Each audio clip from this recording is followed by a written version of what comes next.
Hello दोस्तों, जय श्री कृष्णा, राधे राधे। तो बहुत दिनों बाद आज हमारा ब्लॉग आ रहा है। क्या करें, इतना सारा काम ही हो जाता है कि ब्लॉग बनाने का टाइम ही नहीं मिल रहा था। और गांव आने के बाद तो कितना सारा काम हो जाता है कि जो सोचने के से बाहर ही हो जाता है, मतलब कि क्या करना क्या नहीं करना कोई पता नहीं। तो ये इधर हमने गेहूँ धो दिए थे और धोने के बाद यहाँ सुखा दिए हैं और शाम का समय हो चुका है। तो गेहूँ सूख चुके हैं। सूखने के बाद अब उठाना है इनको। तो उठाने से पहले सोचना पड़ रहा है, इतनी गर्मी है कि बाहर निकलने की तो हिम्मत ही नहीं पड़ रही। पर क्या करें, थोड़ी थोड़ी धूप, आप लोगों को लग रहा होगा शाम हो गई, पर धूप हल्की हल्की थी जब। तो शुरू कर दिया है अब हमने उठाना। और देखो शाम को सूर्य भगवान अपने घर जा रहे हैं, कितना अच्छा व्यू है। और ये मेरे बाहर का नज़ारा है। पेड़ पौधे गर्मी के कारण बहुत ज़्यादा नाजुक हो चुके हैं। इतनी सेवा होती है उनकी, सब बातें हैं, लेकिन फिर भी जो होना चाहिए वो नहीं हो पा रहा है। ये सहजने की फली की डंडियाँ रह गई हैं, पत्तियाँ अब नहीं निकल रही हैं। तो शुरू कर दिया, पहले हम इनको थोड़ा थोड़ा करके ऐसे ही इकट्ठा कर देंगे चारों तरफ से, तो बोरियों में भरने में आसानी हो जाती है। और अकेले भरने में बड़ी दिक्कत होती है, पर क्या करें, भरना है, कौन करेगा, बच्चों से होता नहीं है, मम्मी उठा धर नहीं पाती है। तो भाई अब हम शुरू हो गए हैं अपने काम करने के। तो यहाँ उठाते जा रहे हैं और सारे ढेर लगा लगा के पहले इकट्ठे कर दिए सारी पल्लियों वाले। और इसके बाद फिर बोरियाँ इकट्ठी करी तो उनमें भरना शुरू करेंगे। अब भर भर के थोड़ा थोड़ा करके जमाएंगे। और जब जे आएंगे तो जे मैं मतलब मदद कर देंगे, और नहीं आएंगे तो फिर खुद से जैसे जैसे बनता है वैसे वैसे उठा के रखते हैं। रखना पड़ता है क्योंकि नहीं है टाइम पर। फिर जी लगता है ऐसा नहीं हो कि आंधी वांधी आ जाए तो कहीं फिर भड़बड़ में करना पड़ता है। इसलिए सुकून से थोड़ा थोड़ा करो और अच्छे से हो जाता है सारा काम। गेहूँ भरते भरते तो मेरे पसीना छूट गया था और बुरी हालत हो रही थी। ऐसा लग रहा था कैसे भरेंगे। ये देखो ढेर लगा के रख दिए हैं, अब भरना शुरू करेंगे इनको। और मुझे 4 लोगों से ज़्यादा अकेले में काम अच्छा लगता है। ऐसा लगता है कि अकेले में अच्छे से हो रहा है। और बच्चों को लगा लो तो चिल्लाते रहो, इधर मत फैलाओ उधर मत फैलाओ। इसलिए खुद से अकेले करने में हमें ऐसा लगता है कि काम तो करना ही है। 4 लोगों को परेशान करो तो एक ही काम होगा, और अकेले करो तो एक ही काम होगा। तो मुझे अकेले में काम करना कुछ सही लगता है, इसलिए क्योंकि तू मैं भी नहीं होती है और काम भी हो जाता है अपना पूरा अपने तरीके से। सूट भी करते जा रहे हैं और अपना काम अब यहाँ तो शाम होते होते मतलब उठाते उठाते बहुत सारा सामान हो गया था। 3 दिन से कंटिन्यू ऐसा लग रहा था कि अब ये भरते भरते खड़े भी हो पाएंगे हम कि नहीं हो पाएंगे। बड़ी सोच में पड़ी थी। सबका इंतज़ार करते जा रहे थे कि मम्मी आ रही होंगी। मम्मी बाहर चली गई थी और बच्चे भी नहीं थे, कोई भी नहीं था घर में। और हमने अपना काम शुरू कर दिया था क्योंकि आज शाम को हमें गेहूँ धोने भी नहीं थे। और ऐसा करते मैंने कितने 4.5 क्विंटल गेहूँ धोए हैं डेली। 4 बोरियाँ शाम को धो के डाल देते थे और सुबह फैलाते थे, क्योंकि सुबह बहुत ज़्यादा काम हो जाता है और धोना फैलाना बहुत ज़्यादा पड़ जाता था। इसलिए हम हमेशा शाम को धोते हैं। और शाम को धोने से गेहूँ में क्या रहता है, जो उसकी गर्माहट होती है, रात भर में गेहूँ फूल जाता है और अच्छा भी हो जाता है। इसलिए शाम को धो के ढेर लगा के रख देते हैं और सुबह उठ के उनको धूप में फैला देते हैं। तो आराम से फूला हुआ गेहूँ रहता है, लेकिन फिर भी धूप तो इतनी तेज़ है कि वो सूखने में उसका कुछ नहीं लगता। ज़रा सी देर में 4-5 घंटे में एकदम मस्त सूख जाते हैं। और शाम को भर के रख देते हैं। तो ये भरना शुरू करने के लिए बोरियां उठाई हमने।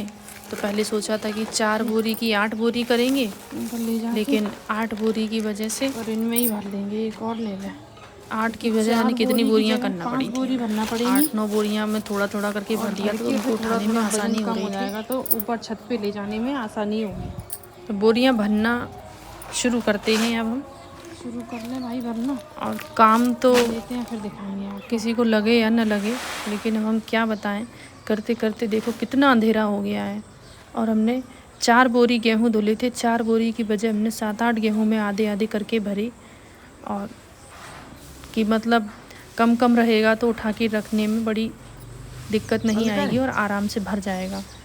तो यहाँ थोड़ा सा सूट करवाया था, मम्मी आ गई थी कि भाई भर लिया है। और ये सारी फट्टियाँ फोल्ड करके रख दी हैं, जितनी भी थी सब फोल्ड करके रख दी। और कुछ इनने मदद कर दी थी, उठा उठा के इनने यहाँ रख दी है बाहर की तरफ। अब बाहर से और इधर में क्या फ़र्क पड़ रहा है। फिर हमने यहाँ से सब उठा के अंदर की तरफ जमाई थी अकेले ही सब खींच के रखी, क्योंकि इनका काम तो ऐसा ही रहता है, कह दो मन होगा तो हो जाएगा, और नहीं है मन तो तुम करती रहो, तुम्हें जो सही लगे तुम अपने हिसाब से कर लो। काम शुरू करते हैं। फिर उठा के सारी बोरियां हमने अंदर की तरफ जमाई, और काफ़ी रात हो चुकी थी, तो अब रात वाला सीन फिर इसके बाद का हमने आपको कुछ भी नहीं दिखाया है। और सुबह हो चुकी है, सुबह की लगभग 7 बज रहे हैं, और यहाँ लगने लगी है मेरी झाड़ू, क्योंकि रात का फिर हमने कुछ भी शूट नहीं किया था। और इधर मैंने सुबह सबसे उठ के पूरी झाड़ू लगाना पड़ती है, उधर से लेके अंदर तक।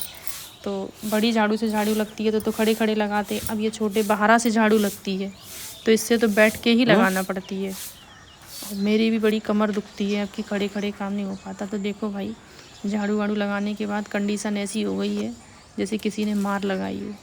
फिर ये अनाज थोड़ा इनको वेट करके रखना था कि इनमें कितना है, तो ये उनको रखने के बाद फिर मम्मी लग गई अपने काम में। तो ये दाल ऐसे इसलिए धोई जा रही है, अरहर की दाल है कि जो उसमें कंकड़ रहती हैं वो रह जाती हैं, तो मम्मी उधर दाल धो रही हैं, और इधर हमें उठा के अब काम हमारा शुरू हो गया है। सीढ़ियों से चढ़ के अनाज ऊपर की टंकियों में भरा गया है, तो कुछ मदद इनने करी, कुछ हमने इनके साथ मदद करी, क्योंकि अकेले ढो रहे थे ये। तो इधर हमने काम शुरू कर दिया।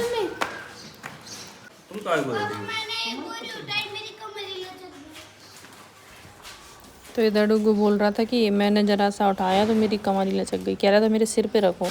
तो एक 7-8 केजी थे, मम्मी बोली रख दो, तो हमने जैसे ही रखे डुग्गू की कमर सिर के ऊपर, डुग्गू पलट के नीचे ही बैठ गए। फिर हमारा काम होने के बाद हमने कहा चलो थोड़ी सी एनर्जी ले लेते हैं। ये बोले तरबूज काटो, सब लोग तरबूज बैठ के खाएंगे। फिर हमारा नाश्ता हुआ इसका। तरबूज देखो मेरे घर से आए हैं, पापा ने भिजवा दिए थे, तो हम लोगों ने खाए। और फिर ये उसी दिन की शाम का है ये सब। थोड़ी सी दाल वाली अरहर की दाल है, इसको धो के डाल दिया था। एक बार दरने के बाद फाइनल अब निकल आएगी, इस बार अब दरी जाएगी तो सारा चिक्कल छूट जाएगा और एकदम साफ़ सुथरी दाल निकल आएगी। और इधर हमने बहुत सारे बिस्तर कपड़े वगैरह भी धोए थे, ये सब भी उठा के रखने का था। और कम्बल में ये कवर डालने भी थे, क्योंकि एसी चलती है तो सभी लोग उड़ के लेटते हैं, पुराने बिस्तर हैं तो उनके ऊपर कवर डालना ही पड़ता है। तो ये 2-4 चादर कम्बल वगैरह गंदे हो गए थे तो कवर निकाल दिए थे, और वो धो के सुखा के डाल देंगे। और डालने के बाद का व्यू देखो ये कमरे में। तो इधर हम किचन भी साफ़ करने लगे, क्योंकि आंधी आई थी, आंधी में ये सब तहस नहस हो गया था बुरी तरह से। तो ये अब हम फिर से सबको धो धा रहे हैं, क्योंकि जो तेल वगैरह के डिब्बा था वो गिर गया था, उसका तेल सभी डिब्बों में लग गया था। क्योंकि अभी कोई व्यवस्था नहीं है हमारी, हम अभी अपना ऐसे ही हल्का फुल्का थोड़ा जो भी पुरानी गृहस्थी है उसी से काम चला रहे हैं। कुछ भी नया नहीं है, कुछ भी स्टैंडर्ड नहीं है, बिल्कुल सब देसी स्टाइल से, सब पुराना मम्मी के हाथ का ही है। बस साफ़ सुथरा करना हमारा काम रहता है। तो इधर हम साफ़ सुथरा करते जा रहे हैं, और साफ़ करने के बाद इसको जमा दिया था। फिर नहाने गए, आके फिर खाना पीना बना था, तो बहुत लेट हो गए थे। तो कैसा लगा आपको ब्लॉग? जय श्री कृष्णा, राधे राधे।